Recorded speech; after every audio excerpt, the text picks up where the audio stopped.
Ayun mga kaibigan, magandang tanghali po sa inyo. Tanghali na naman po.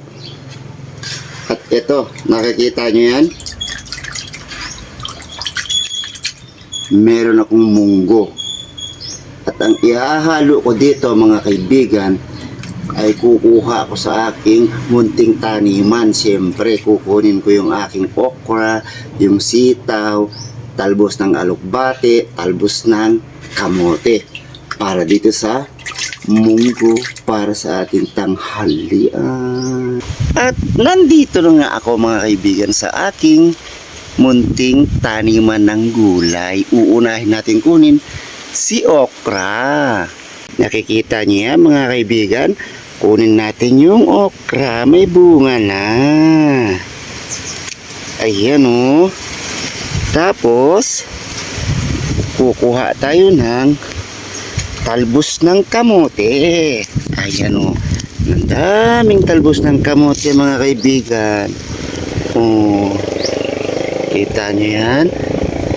Ito po ang aking ihahalo sa munggo. Sobrang init nga lang po dito sa amin mga kaibigan. Grabe. Kita nyo ang araw naman, tirik na tirik. Oh. Kaya ang ganda ng aking sombrero.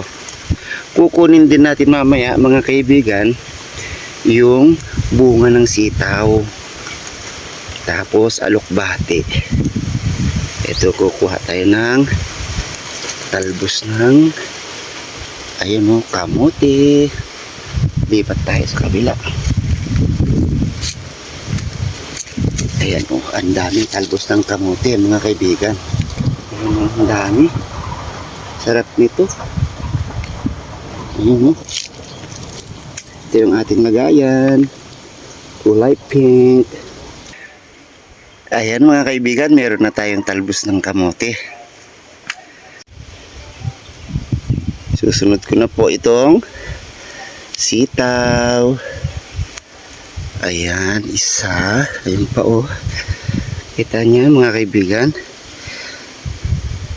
Palakihin pa natin yan. Ito. Dalawa. Ito pa isa. Apat. Ayan na mga kaibigan. Meron na tayong apat na mahaba na sitaw. Susunod natin kunin ay yung talbos ng alokbate. Ayan. Sarap maggulay mga kaibigan. Ayan o, dami. Mananalbos tayo. Kuha lang tayo ng sapat para may magugulay na naman tayo sa susunod na araw. Ayan. So ito na mga kaibigan, meron na tayong alokbati, nakakuha na rin po tayo ng talbos ng kamote, yung ating sitaw, kompleto na po. Ito na po yung aking ihahalo sa aking munggo. Ayan, magandang tanghali po sa inyo mga kaibigan. Medyo pinawisan ako kasi napakainit talaga. Magandang tanghali po. Laging nag-iiwan, gumawa ng tama sa kapwa upang tama din po ang siyang balik sa akin. Magandang tanghali. Uwi na po ako.